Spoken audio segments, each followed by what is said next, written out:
So now let's talk about time management. Time, key phrase. We all have a limited supply. My father had 90 years, but it seemed 93 years, but it seemed short in his seemingly long life of 93 years. It was short because it just seems like if we only had more time. Old Testament gives us a view of some people who lived to be 5,678,900 years old. If I have a chance to ask, I will ask, how come we got shortchanged?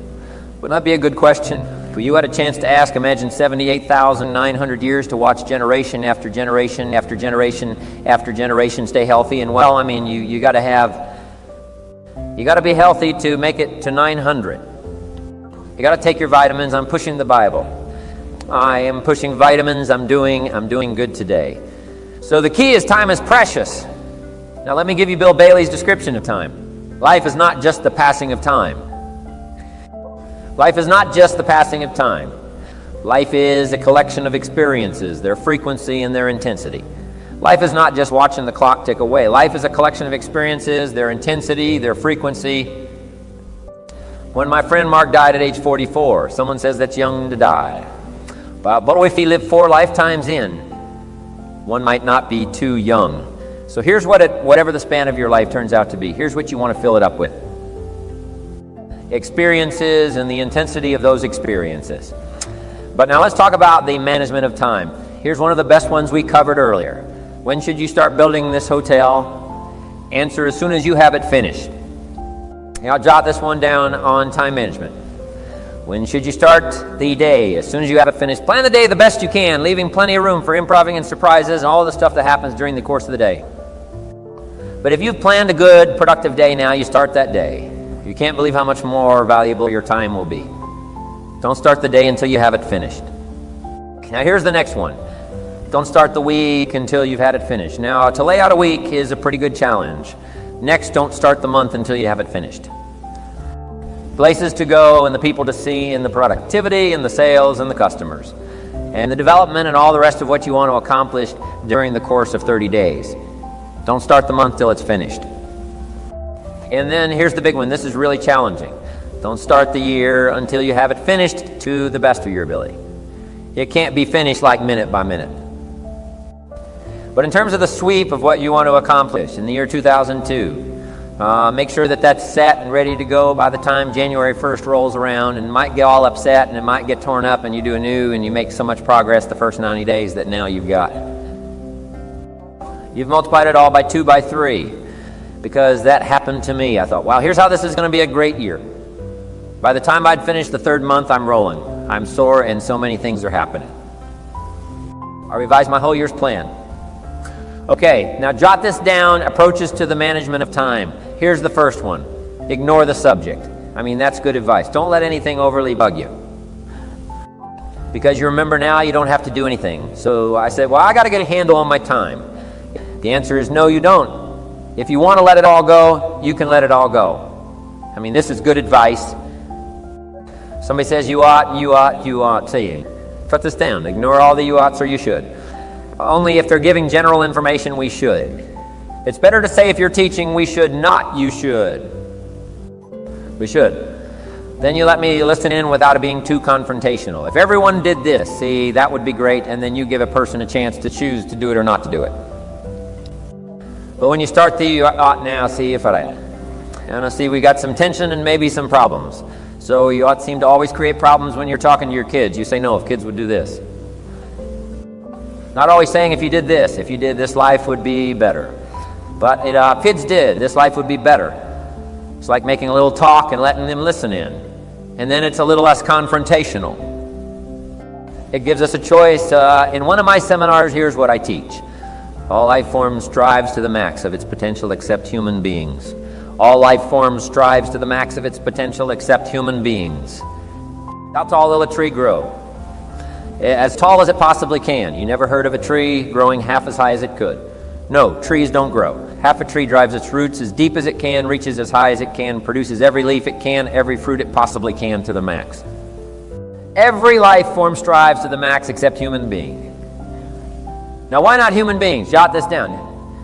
You've been given the dignity of choice. You're not a robot. You don't have to repeat this year the same as last year.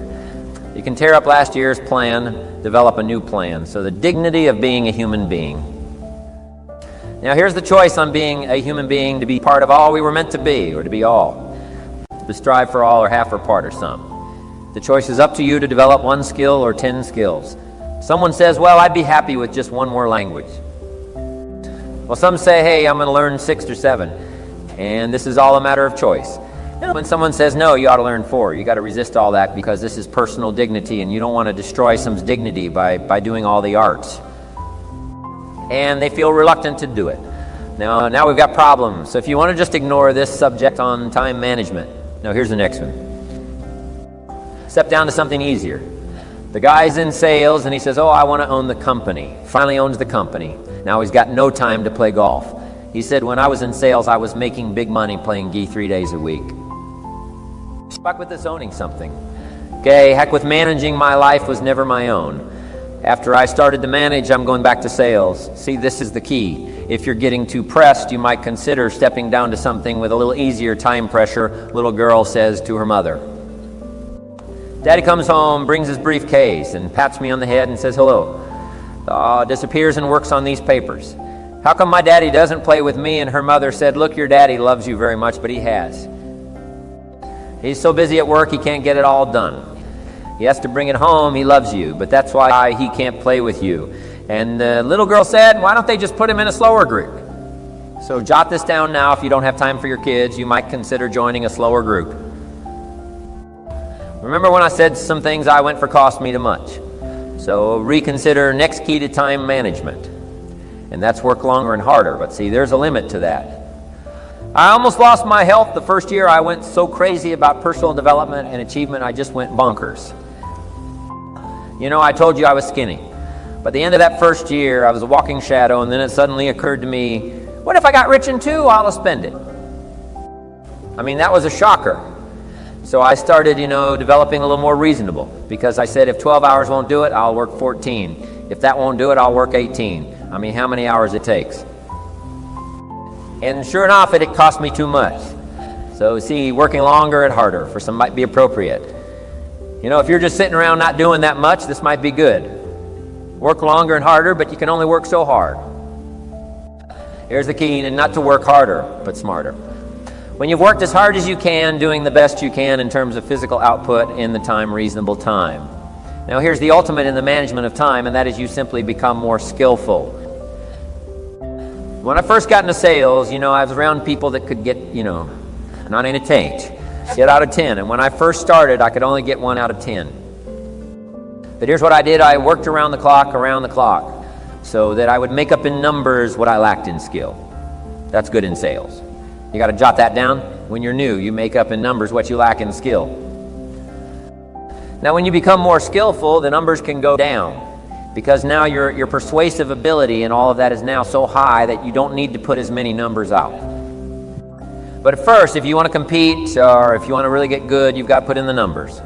But if you get more from yourself, develop more of yourself. Now, the time management becomes an easier task. Here's the next thing. Either you run the project or it runs you. I found out when you start something at first, you're in charge. All of a sudden, a year later, it's in charge. Some of the companies I started, I'm telling you, I'm in control. A couple years later, I'm out of control. At first, I've got it on the run. 2 years later, it's got me on the run, haven't got enough time. I'm dizzy with trying to get it all done. So here's part of the key, and that's to get in charge. Joel, I'm going to take charge of my health. One of my albums is entitled, Take Charge of Your Life. Take charge of your time. Take charge of your resources, which we're going to talk about next. Take charge of your health. You're the one that's responsible for it. It's not a requirement of society that you not have a heart attack and take care of your family. That's not a requirement of society, but you must make it a requirement of yourself. Society doesn't require that you build a financial wall around your family. Nothing can get through. That's not a requirement of society. It's a requirement you impose on yourself to build a financial wall around your family. Nothing can get through. So impose on yourself the self-development of being in charge. Taking charge of your life and your health and your future and your responsibilities and all the rest. Next reasonable time is enough time to achieve all of your goals.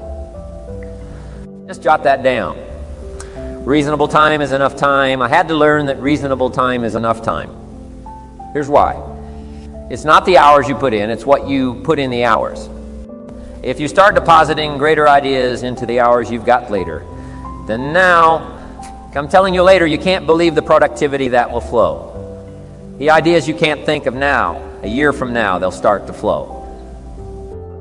And when you deposit those ideas in the hours, you've got productivity multiplies by 23,510. Next, time management essential. We've already covered the first one, written set of goals. And then do priorities on your goals. Well, what's important this week? What's important this month? Here's the next one. Often reviewed. Just go over your goals to make sure that your list is working for you. It's got you inspired. It's got you turned on. Somebody says, how come you're up so early? Say, if you were headed where I'm headed, you'd be up early too. Well, if you were going to meet who I'm going to meet, you'd be up early. If it was going to stack up for you like it's stacking up for me, you'd be getting up early. Here's some more time management essentials. Learn to study what we call majors and minors. You pick up the phone. Here's what you must say when you pick up the phone. Is this a major conversation or a minor conversation? If it's minor, a few pleasantries and you're done. If it's major, maybe you've got to make a few notes. So here's the next one. Important conversations, make an agenda before you make the call. Jot down a little agenda. It's so easy now to just talk out of your head. Do you ever hear a conversation like this? Like this. Let's see. There was something else. See? You don't look that swift. I can't think of it right now. I'll call you back. See, you look a little incompetent. Let's see. There was something. It escapes me right now, really. So we got this. Now make an agenda before you make a call. If it's an important call now later, that saves you all kinds of stuff. You call John and the salesman and say, John, remember those 4 things we went over? Said, no, we didn't talk about that. And then you pull out your daytime or whatever. And there's the list you made when you made the call. He said, oh yes, seems like I do remember. And you've got him with your list. If it's just salespeople, especially, can talk you out of what's in your head. It's true. No, we didn't talk about that. And if you don't have a little proof, I'm telling you, it's gone. So make an agenda before you make a call. So what's major? What's minor? Now here's the key on this. Don't major minor things. If you take up major time to do minor things, I'm telling you, you'll be behind the curve constantly. Here's what we learn in sales training. What's major time? What's minor time? Here's minor time thinking about prospects. Here's minor time making lists of prospects. Here's minor time keeping books on prospects. Here's minor time going to see the prospect. Here's minor time evaluating the prospect after you've been there. That's all minor time. Here's major time in the presence of the prospect. That's mine. That's major time. And if you took a look, if you're in sales and you took a look at a week, you'd say, my gosh, I'm spending 90% of my time on the minor stuff. And so little time on the major stuff in the presence of how many hours in the presence of in my day? How many hours in the presence of during my sales week? Because the time that really counts is in the presence of the prospect majors and minors. Here's another key time management essential. Don't mistake movement for achievement. It's easy to get faked out by being busy. Guy comes home at night all exhausted, falls in the chair and says, oh, I've been going. Here's the big question. Doing what? It's not the go. And some people are going, and they're doing figure eights. I mean, their progress is small. So don't mistake movement for achievement. There's another one in sales. We learn don't mistake courtesy for consent. If somebody's pleasant and they nod, you say, oh, they're going to buy. No, they're courteous. You can't mistake courtesy for consent. Now here's a big one, concentration. I had to learn this all those years ago. I'm in the shower trying to compose a letter found. Turns out to be a strange letter. So here's what I learned to do. Save the work till you get to the office. Save the work till you get to the work. Don't try to get to the office on the way to work. On the way to work, enjoy the way in the shower. Enjoy the shower. Then go to work when you get to work. I found this to be helpful. Concentration. Here's another big one. Learn to say no. I'm telling you, in such a social society we have now, it's so easy to try to be a nice person saying yes, yes, yes to everything. Find yourself overloaded, and now you got to call and make all the time it takes to back out of something that you said yes to too quickly. Here's what might be better. I don't think so. But if that changes, I'll call you little things you can use not to commit over. Commit yourself. My friend Ron Reynolds says, don't let your mouth overload your back. It's a good one. Now here's a big one on time management. When you work, work. When you play, play. Don't mix the two don't work at play. I used to take my family to the beach and I would bring my briefcase. I learned not to do that or at the beach. I'm saying I should be at the office. I should be at the office. Now my family's upset because I'm at the beach and I'm thinking office. Office, office. Now when I'm at the office, I'm thinking what I got to get my family to the beach, the beach, the beach. So things are not going too well at the office because I'm thinking beach. And things are not going too well at the beach because I'm thinking office. Here's what I learned to do at the beach. Be at the beach. At the office. Be at the office when you work, work when you play, play. Don't mix the two, don't work at play. Now here's one of the most important ones. Don't play at work. Work is too serious. You don't want the reputation of being the office joker. It's not a good one. Yes, there's time for some pleasant stories. Yes, there's time for a little humor. Yes, the best if it's a happy office, of course. But I'm telling you, you got to be serious about work because you're parting with a piece of your life for the work you do. Your work costs you a piece of your life. Here's what it's called. Serious business. Not grim, not unhappy, but serious key. Don't play at work, the old expression. I don't think we use any more horse around at the office. Play around, play jokes, play tricks, no place. Not at the workplace.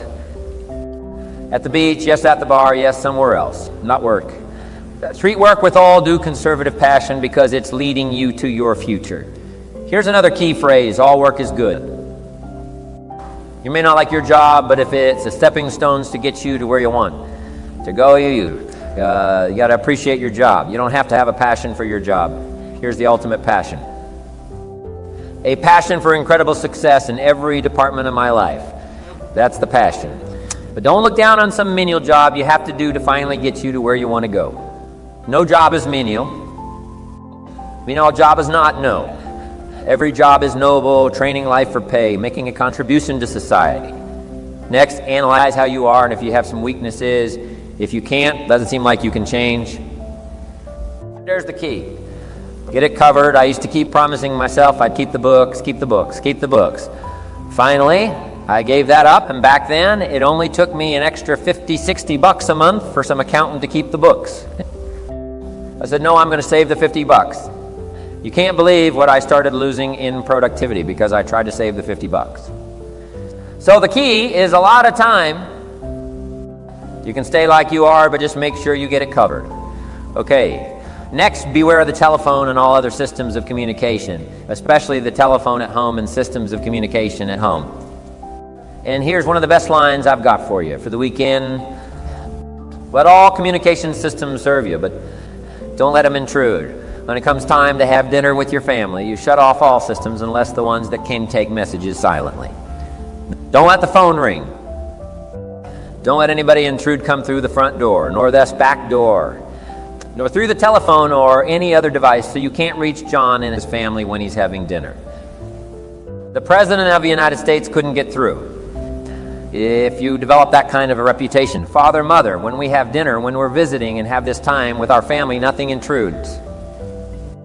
So don't let these clever little devices keep intruding. You've got to have a place that's sank or saint. It's valuable. You don't let anything in for that period of time. Okay, isn't that good advice? Excellent advice. Here's the next one. Read all the books. You know, I've only got a few notes here on time management, but if you've got some particular challenges, you run a big organization, a big corporation, you've got some challenges, there's plenty of books. Now, here's what's next. Just be more alert to the things that might be stealing your time. Here's why time is like capital. You can't let someone steal your seed corn. You can't let someone steal your capital, and you can't let someone steal your time. You must designate your time. And some of the time that you designate, you must not let anyone steal casual time. You might let someone intrude and steal a little bit and take a little bit, but not serious time.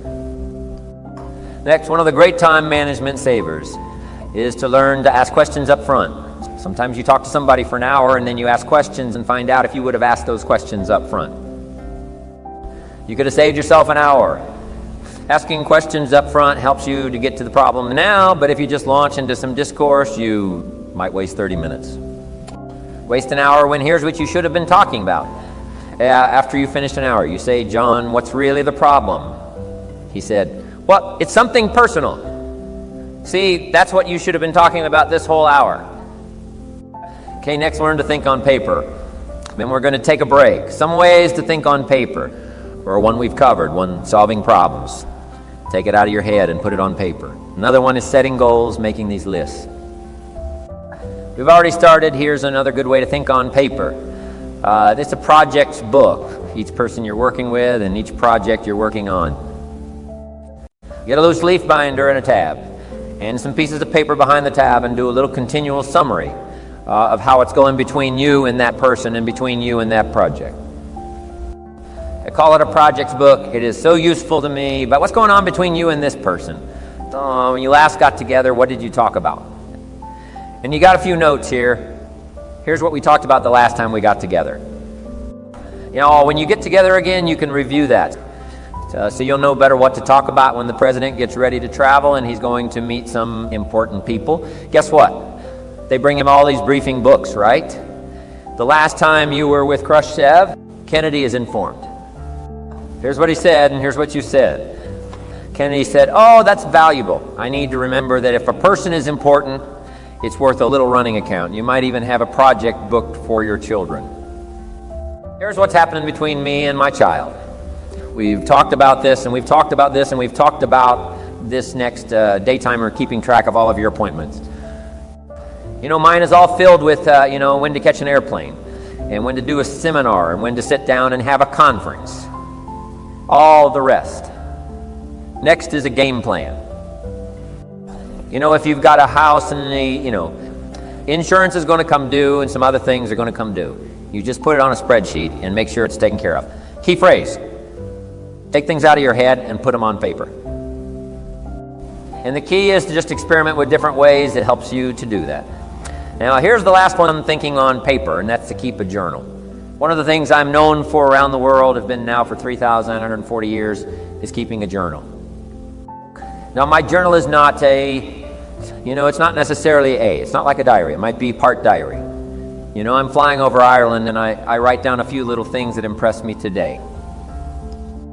I met this person, wow, what an extraordinary event today. I conducted this seminar in Rome 1000. People stood up and sang for me. I've got a little bit of a diary in there, but here's what primarily your journal is for: collecting good ideas. A journal is to collect good ideas on your health, good ideas for your business, good ideas for your future, good ideas for time management. Because I used to take notes on pieces of paper and torn off corners and backs of old envelopes and restaurant placemats, and I threw all this stuff in the drawer. It did not serve me well. I finally learned to get a bound copy right and just keep a journal right. If I was here, I had my journal. I'd be taking notes right these 2 days in my journal. Now, if you're caught without your journal, you just take the notes. When you get back home, you put those notes in your journal. Throw the paper away, because we don't usually go through paper to review. But see, my journals now make up a significant part of my own library. My journal is all reserved privately for my children and my grandchildren. Can you imagine what I've collected over the years? It's unbelievable. There are 3 treasures to leave behind. I think you've already got those notes, right? Here they are. 1. Your pictures don't leave. The event unrecorded takes only a fraction of a second to say, here's who I was with when I traveled the world, right?